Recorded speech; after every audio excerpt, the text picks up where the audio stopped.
বিভিন্ন রং বদল করে। কখনো বলে যে আমি সংখ্যালঘু, আমায় কিছু করতে পারবে না, আমি শাসক দল, আমাকে কিছু করতে পারবে না।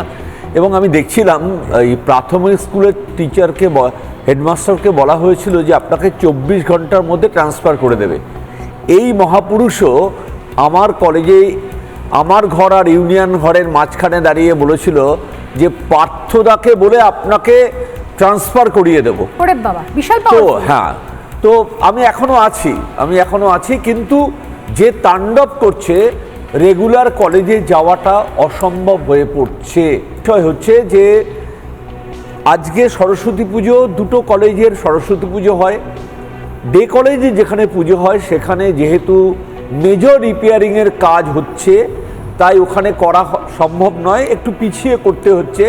আর ল কলেজের যেখানে পুজোটা হয় সেটা সেই জায়গায় না করে হল ঘরে করতে হচ্ছে।